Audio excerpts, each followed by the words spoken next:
தமிழ் நெஞ்சங்களுக்கு அன்பு வணக்கம். நான் உங்கள் கோடங்கி. தாவேக அரசாங்கத்தில் பதவியேற்று கிட்டத்தட்ட ஒரு 80 நாளை நெருங்கி கொண்டிருக்கிறது இந்த அரசாங்கம். இந்த அரசாங்கத்தில் அமைச்சர்களாக இருக்கிறவருடைய செயல்பாடுகள் ஒவ்வொரு நாளும் கேலி கூத்தாகவும் மற்றவர்கள் விமர்சிக்கிற விதத்திலையும் மற்றவர்கள் கேள்வி கேட்கிற விதத்திலும் இருப்பதை தவிர மற்றபடி அவர்கள் செய்கிறதுனால ஒரு பெரிய சாதனை வந்து விட்டது, ஒரு பெரிய மாற்றம் வந்து விட்டது, இவரல்லவா அமைச்சர் என்று போற்றக்கூடிய லெவலில் ஒரு அமைச்சருடைய செயல்பாடும் இல்லை. முதலமைச்சர் செயல்பாடே இல்லாத போது அமைச்சர் செயல்பாடு எப்படி இருக்கும்?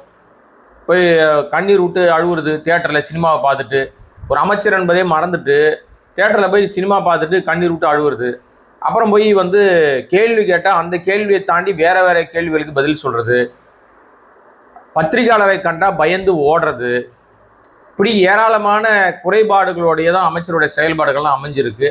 ஸோ அந்த அடிப்படையில் 100 நாளை எட்டும் போது இந்த பெரிய சிக்கல் நமக்கு பெரிய தலைவலியை உண்டாக்கிறோம் 3 மாதத்துக்குள்ள. அதனால இந்த பட்ஜெட் கூட்டத்தொடர் நடந்தால் அது நடந்து முடிந்த உடனே ஒரு பெரிய மாற்றத்தை சட்டமன்றத்தில், அதாவது அமைச்சரவையில் ஏற்படுத்திடணும்னு நம்ம முதலமைச்சர் சப்பு விஜய்க்கு அறிவுறுத்தல் சொல்லப்பட்டிருக்கிறது. இந்த அறிவுறுத்தலை அவருக்கு யார் சொல்ல முடியும்? அவரே கண்டுபிடிச்சு, ஏன்னா அவரே அவர் கையால் அவர் வீட்டிலேருந்து அவர் டிஃபன் பாக்ஸ் எடுத்துன்னு அவர் கையால் அவரே சோறு சாப்பிட்றாருன்னு சொன்ன ஊடகங்கள் தானே. அதனால இந்த மாற்றத்தெல்லாம் யாராவது சொல்ல முடியுமா? அவர்கிட்ட போய் அவரை சந்திக்கிறதுக்கு முடியாத அளவுக்கு தான் இன்னைக்கு 10வது மாடிக்கு மாறி போயிருக்காரு. யாரெல்லாம் அமைச்சர்கள் மாற போறாங்க, என்ன பிரச்சனை ஓடிக்கிட்டு இருக்கு, எந்த அமைச்சர்களுக்கு கல்தா உறுதியாக்கப்பட்டிருக்கிறது அப்படின்னு கோட்டை வட்டாரங்கள்ல இன்னைக்கு என்ன பேசிக்கிட்டு இருக்காங்கன்றதை பற்றி தான் இந்த வீடியோவில் நம்ம பேச போறோம். நம்முடைய வீடியோவுக்கு முழுமையான சப்போர்ட் பண்ணிட்டு இருக்கிற அன்பு நண்பர்கள் பல பேர் சப்ஸ்கிரைப் பண்ணாமல் பார்த்துட்டு இருக்கீங்க. சப்ஸ்கிரைப் பண்ணுங்க, சப்போர்ட் பண்ணுங்க. பல விஷயங்களை நாம் தொடர்ந்து பேசலாம். அமைச்சரவையில் புதிதாக பதவி ஏற்கும் போதே பெரிய சொதப்பலில் சிக்கின ரீல்ஸ் அமைச்சர், ஏன்னா இந்த அம்மா தாவேக்காவே கிடையாது, இந்த அம்மான்றதுனால ஒரு பெண் அமைச்சர்னு உங்களுக்கு முதல்ல தெரிஞ்சிடும்.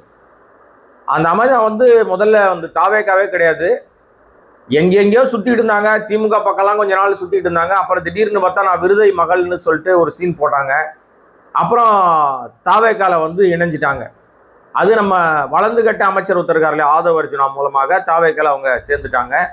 அப்புறம் அவர்களுக்கு தமிழ்நாட்டினுடைய மிக முக்கியமான துறையாக இருக்கிற தொழில்துறை ஒதுக்கப்பட்டுச்சு. அந்த மாதிரி ரீல்ஸ் பார்ட்டி அது எல்லாருக்கும் தெரியும்.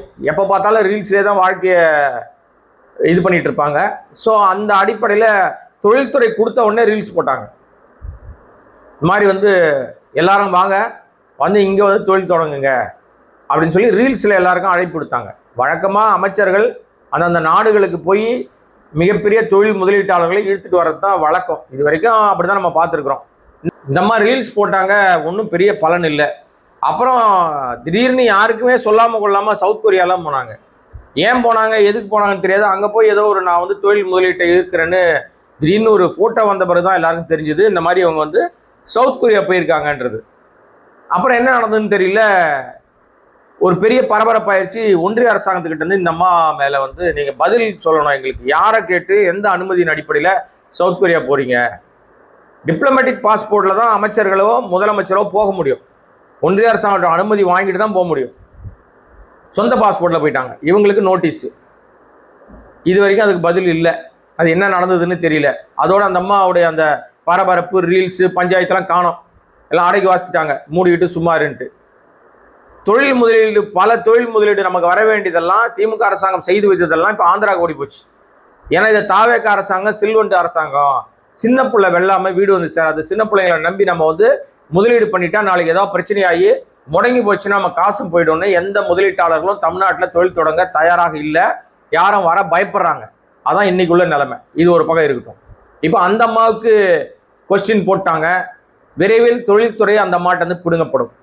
ஒன்று அமைச்சரவையிலேருந்து அந்த அம்மாவை தூக்கிடுவாங்க, வெறும் எம்எல்ஏவை போட்டுருவாங்க, இல்லைன்னா போர்ட்போலியோ மாறிடும். இந்த ரெண்டுல ஏதோ ஒன்று நடக்கும். சட்டமன்ற கூட்டத்தொடருக்கு பின்னாடி ஃபர்ஸ்ட் விக்கெட்டு கீர்த்தனா விக்கெட் தான். அடுத்த விக்கெட் மிக முக்கியமான துறையை கையில் வைத்திருக்கிற பிரபு, கனிம வளத்துறை. ஏராளமான குற்றச்சாட்டுகள், கோடி கோடியாக இந்த 70-80 நாளில் பல கோடி ரூபாய் அடிச்சிருக்காரு அப்படின்னு சொல்லி எல்லா ஊடகங்கள்லையும் பேச ஆரம்பிச்சிட்டாங்க. நிறைய புகார்கள் வர ஆரம்பிச்சிச்சு. வேண்டுமென்றே குவாரிகளை, அனுமதி பெற்ற குவாரிகளை மூடிட்டு நீங்க லைசன்ஸ் இல்லை, அது இல்லை, இது இல்லைன்னு ஒரு காரணத்தை சொல்லி அப்புறம் திடீர்னு ஏற்கனவே மூடப்பட்ட குவாரிகளை திறந்துட்டு ப்ராப்பர் குவாரிகளை மூடிட்டு அப்படின்னு ஏராளமான குளறுபடியை பண்ணதுல இந்த 80 நாள்ல டி.கே. பிரபு என்கிற அந்த கனிம வள அமைச்சர் மிகப்பெரிய செல்வந்தர் ஆயிட்டார் அப்படின்னு சொல்லி ஒரு தகவல் உலா வருது. நிறைய விஷயம் இருக்கு. ஸோ அவருக்கும் ஒரு கொஸ்டின் போட்டிருக்காங்க. ஒன்று, அவர் அமைச்சரவையிலிருந்து நீக்கப்படலாம் அல்லது அவருடைய இலாக்கா மாற்றப்படலாம். இது ரெண்டுல ஏதோ ஒன்று நடக்கும். அது அந்த கூட்டத்தொடருக்கு பின்னாடி. அதுக்கப்புறம் மிக முக்கியமாக இவர்களுக்கு இலாக்கா மாற்றம்லாம் கிடையாது. 100% கல்தா அப்படின்ற லிஸ்ட்ல ஒரு 4 பேர் இருக்காங்க, 4-5 பேர் இருக்காங்க. அதுல முக்கியமா 4 பேர். அதுல ஒன்று தாம்பரம் எம்எல்ஏவா இருக்கிற கில்லி சரத் என்கிற சரத்குமார். இவர் ஏற்கனவே அந்த பவுடர் சிக்கல்ல மாட்டின பிறகு இன்னைக்கு வரைக்கும் அவரால் எந்த இடத்திலும் நின்று பேச முடியல. அவருடைய டோட்டலை அவரை கட் பண்ணிட்டாங்க. இனிமே எதுக்குமே தலையிட வேணாம், மூடிக்கிட்டு சும்மா இருன்னு சொல்லிட்டாங்க. அதனால அவருடைய அமைச்சரவை கன்ஃபார்ம் 100% அவர் நீக்கப்படுகிறார். அடுத்ததாக பார்த்தீங்கன்னா உங்களுக்கு விஸ்வநாதன் என்கிற அமைச்சர். அவர் என்னங்க தாவேகா கிடையாதுங்க, ஒரு காங்கிரஸ்ங்க அப்படின்னா காங்கிரஸ் தான். அவர் மீது ஆக்சுவலா சாதாரண நபர்கள் இது பண்ணியிருந்தாங்க, மேல போக்சோ வழக்கு போட்டிருக்கலாம். அந்த அளவுக்கு ஒரு கேடுகட்ட செயலை செய்தார்.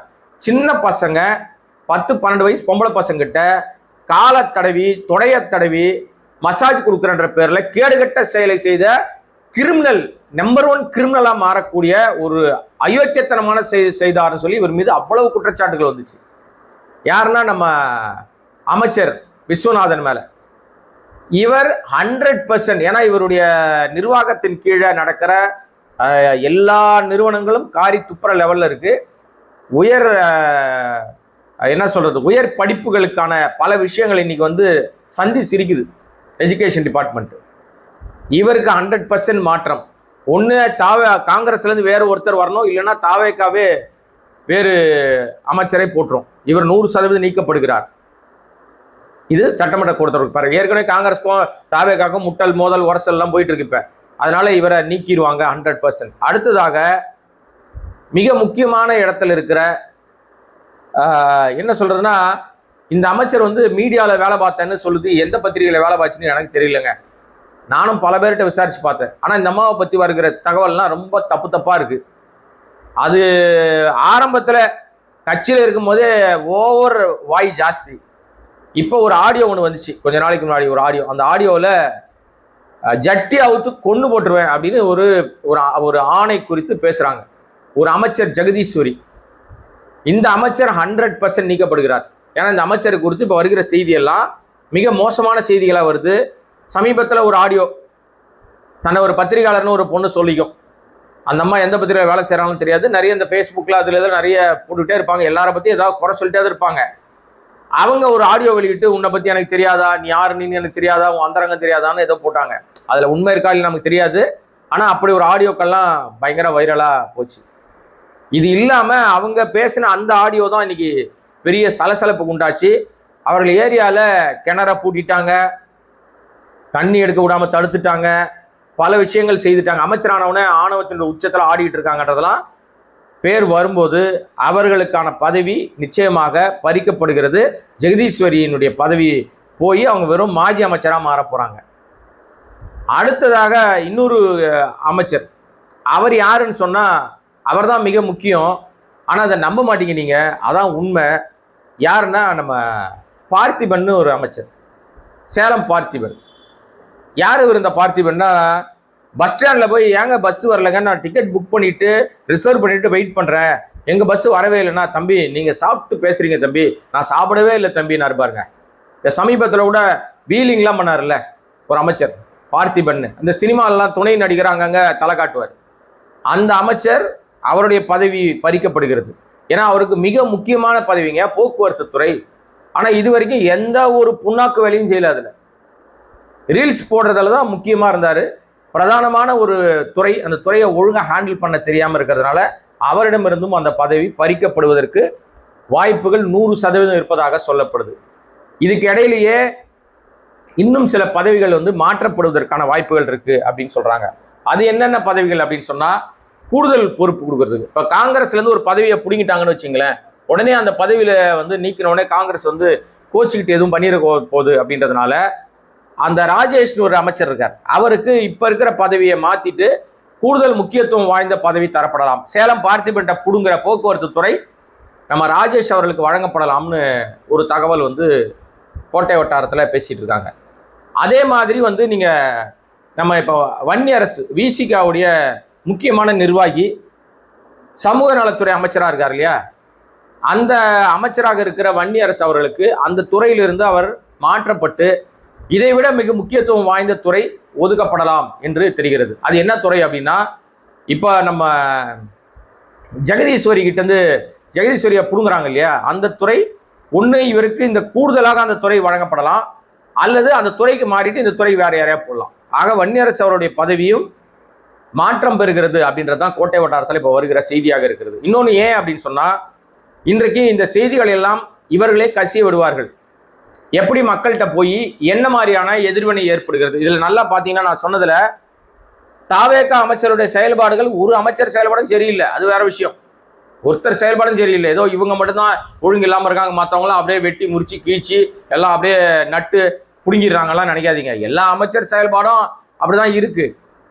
நீர்வளத்துறையில ஏங்க தண்ணி வரலன்னு கேட்டால் நம்ம புஷியானந்த் அவர்கள் சிரிச்சுட்டே ஓடி போயிடுறாரு. அவராது பரவாயில்ல, சிரிக்கவாது செய்யறாரு. பாதி பேருக்கு சிரிப்பே வரமாட்டேங்குது, தெரிச்சு ஓடுறாங்க எல்லாரும். பத்திரிகையாளர் கண்டா பயந்து ஓடுறாங்க. ஸோ அப்படிப்பட்ட நிர்வாகத்தின் கீழாக இருக்கும்போது தாவேகா அமைச்சர்களை மாற்றுவது வந்து அவங்களுடைய உரிமை.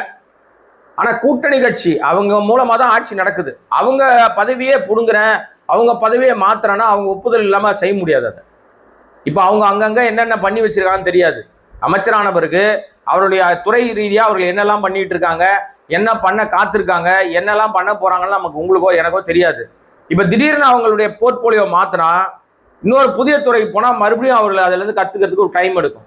இந்த ஆட்சியே நித்திய கண்டம் பூர்ணாயுஸ், எப்போ வேணா நடக்கும், எப்போ வேணா கௌரும், என்ன வேணா செய்யலாம், என்ன வேணா நடக்கும், என்ன நடக்கும் நமக்கு தெரியாது. ஸோ அந்த அடிப்படையில் இந்த அமைச்சர்கள் மாற்றம் என்பது கூட்டணி கட்சி தயவு இல்லாம செய்ய முடியாது. அப்ப ஏற்கனவே இப்ப முறுக்கினுக்குது கம்யூனிஸ்ட், ஏற்கனவே சும்மாவே ஆடிக்கிட்டு இருக்கு விசிகா.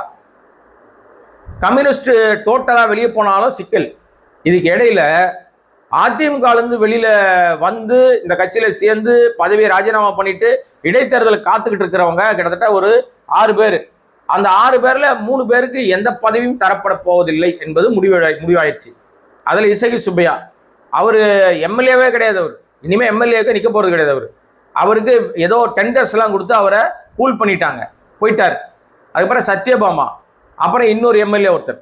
இந்த இவங்களுக்கெல்லாம் எந்த பதவியும் கிடையாது, அவங்க திருப்பி எம்எல்ஏவை நிக்க போறதும் கிடையாது, அவங்களுக்கான செல்வாக்கும் இல்லை. ஆனா மரகதம் குமரவேல் ஒத்த காலில் நிக்கிறாங்க, நான் தான் மதுராந்தல் நிப்ப மறுபடியும் அப்படின்னு.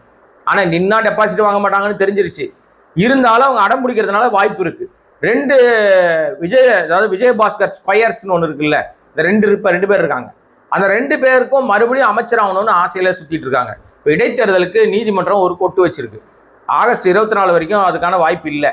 ஆனா இன்னைக்கு ஒரு வழக்கு போயிருக்கு, இடைத்தேர்தலை நீங்கள் அந்த தடை விதிக்கப்பட்டதை நீக்கணும்னு. என்னடா காரணம்னு பார்த்தா, உங்களுக்கு நீங்க என்ன வேணா தண்டனை கொடுங்க, என்ன வேணா பண்ணுங்க, ஆனா அதனால அதாவது சட்டமன்ற உறுப்பினர் இல்லாம அந்த தொகுதி சும்மா காலியா இருக்கு, அது அந்த தொகுதி மக்களுக்கு செய்கிற அது தவறு இல்லையா, அதனால இடைத்தேர்தல் அந்த தடையை நீக்கிட்டு இடைத்தேர்தல் அறிவிங்க, அதுல எலெக்ஷன் நடத்துங்க அப்படின்னு ஒரு மனு அவசர மனுவாக போட்டிருக்காங்க. இதுவும் தாவேகா பின்னணியில தான் யாரோ அந்த வேலை பார்த்துருக்காங்க, அல்லதுன்னு இந்த கோஷ்டிகள் போட்டிருக்கோம் அந்த வேலையை. யாருன்னா ஆளை செட் பண்ணி விஜயபாஸ்கர் ஸ்கொயர்ஸ் இருக்குல்ல, பயங்கரமா கோடியா அடிச்சு வச்சிருக்காங்கல்ல, அதுல இருந்து ஏதாவது கொஞ்சம் செலவு பண்றதுக்கு நீதிமன்றத்துக்கு போயிருப்பாங்க.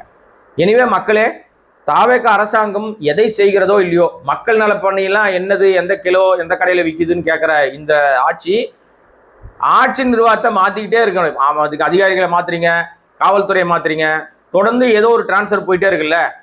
அப்போ பழமொழி ஒன்று சொல்லுவாங்க, நான் ஒரு பழமொழி சொல்றேன், நீங்க வேற மாதிரி புரிஞ்சுக்கிட்டீங்கன்னா நான் பொறுப்பு கிடையாதுங்க. இப்பவே நான் டிஸ்கிளைமர் போட்டுறேன், நாளை என் மேல பாஞ்சிட்டு வரக்கூடாது. ஆட தெரியாதவன் மேட கோணல்னு சொன்னான்னு ஒரு பழமொழி சொல்லுவாங்க. இது இந்த ஆட்சிக்கு பொருத்தமா இருக்குமா இல்லையான்னு நீங்களே முடிவு பண்ணீங்க, நான் பொறுப்பு இல்லை, தெளிவா சொல்லிடுறேன். அதே மாதிரி ஆட்ட கட்சி மாட்ட கட்சி கட்சியில நீங்களே முடிவு பண்ணீங்க. அந்த மாதிரி நிலைமையில இன்னைக்கு அதிகாரிகளை மாத்துறது, போலீஸ் அதிகாரிகளை மாத்துறது, ஐஏஎஸ் ஐபிஎஸ் மாத்துறது, எல்லாரையும் மாத்திட்டே இருக்காரு. கடைசியில இப்போ அமைச்சரவையில தன் கூட வேலை பார்க்குற ஆட்களே மாத்துறதுக்கு துணிஞ்சிட்டாரு. ஏன்னா எல்லார்கிட்ட இருந்தும் ஃபீட்பேக் அவ்வளோ கேவலமாக வந்திருக்கான். இதெல்லாம் செட் பண்ணி இவர்களுக்கெல்லாம் இந்த அமைச்சர்கள் சரியில்லைன்னு இவருக்கு ரிப்போர்ட் கொடுத்துருக்கிறதே வந்து ஆர்எஸ்எஸ் உடைய அனுமதி பெற்று ஒன்றிய அரசாங்கத்துடைய செல்வாக்கை பெற்று தேர்தல் கமிஷனுடைய செல்ல குழந்தையாக நியமிக்கப்பட்ட நம்ம சாய்குமார் என்கிற தலைமைச் செயலாளர் தான் இதெல்லாம் கொடுத்துருக்காருன்னு சொல்றாங்க. எந்த அளவுக்கு இது உண்மைன்னு நமக்கு தெரியாதுங்க. வருகிற தகவல் தாவேகா அரசாங்கத்தினுடைய தகவல். இது அரசாங்கம் சொல்லலை இந்த தகவலை, தாவேகா அரசு குறித்து வெளிவருகிற தகவல். இதெல்லாம் அவங்க காலங்காலமாக தாவேகாவுக்கு ஒரு பெரிய நல்ல பழக்கமாக தான் கெட்ட பழக்கமாக தான். தகவலை வெளியே நைஸா கசிய விட்டுருவாங்க. அதோட தகவல் தாக்கத்தை வச்சுக்கிட்டு இவங்க முடிவு பண்ணுவாங்க. ஏன்னா முதல்ல ஜோசியர் பதவி கொடுத்தான்னு வெளியே விட்டாங்க, தகவலை காரி துப்பிட்டாங்க, போற இடத்தெல்லாம் விரட்டி அடிச்சாங்க. தாங்க முடியல, அடி வாங்கின வலினால அந்த ஜோசியர் பதவியை பிடிங்கிட்டாரு மறுபடியும் நம்ம முதலமைச்சர் சப்பு விஜய். அதே மாதிரி என் தம்பி ஜெகதீஷ்க்கு ஒரு பதவி கொடுத்து வச்சார். அன்னைக்கே ஜோசியர் கொடுத்த அன்னைக்கே அவருக்கு ஒரு பதவி. ஆனா அந்த பதவி வெளியே காட்டவே இல்லை, அப்படியே அமுக்கமா கமுக்கமா மூடி மறைச்சிட்டாங்க. அப்புறம் பாத்தீங்கன்னா ரொம்ப நாள் கழிச்சு ஒரு மாசத்துக்கு அப்புறமா மெதுவா இவர் பிறந்த நாள் அன்னைக்கு அவரே அவுத்து விடுறாரு. அதை நான் பதவி வச்சிருக்கேன்னு நானே அவுத்து விடுறது. என் தம்பியை அவுத்து விட்டான். இந்த மாதிரி எனக்கு ஒரு பதவியை எங்க அண்ணன் கொடுத்துருக்காரு, எங்க அண்ணன் எப்பேற்பட்டவர் தெரியுமா எனக்கு இந்த பதவி கொடுத்துருக்காருன்னு உலகாகித அடைஞ்சு நன்றி சொன்னான். அப்பதான் எல்லாருக்கும் தெரியுது, ஓ என் தம்பி ஜெகதீஷ்க்கு இந்த பதவி தமிழ்நாடு அரசாங்கம் கொடுத்துருக்கான்னு தெரியுது. இப்படி இருக்கு நிலைமை. அதனால மக்களே, கண்டிப்பாக பல மாற்றங்களை தாவேகா கொண்டு போக பார்க்குது. ஸோ என்னென்ன மாற்றங்கள்னால ஏதாவது புதுசாக நடக்குமா? உங்கள் மைண்ட் வாய்ஸ் நான் கேட்ச் பண்ணிட்டேன். ஆட்டோ கண்ணாடியை திருப்பினா ஆட்டோ எப்படிடா ஓடும்னு நீங்கள் கேட்குறீங்க. அது எனக்கு புரியுது. நான் என்ன பண்ண முடியும்? அங்கே வந்து வர தகவலை உங்கள் கவனத்துக்கு கொண்டு வரேன். இனிமேல் நீங்களாச்சு, தகவலாச்சு, தாவேகா ஆட்சியாச்சு. நன்றி மக்களே. நம்முடைய சேனலை சப்ஸ்கிரைப் பண்ணாமல் பார்த்துட்டு இருக்க அன்பு மக்களை சப்ஸ்கிரைப் பண்ணுங்கள், சப்போர்ட் பண்ணுங்கள். இது போன்ற நிறைய விஷயங்களை பேசலாம். நன்றி, வணக்கம்.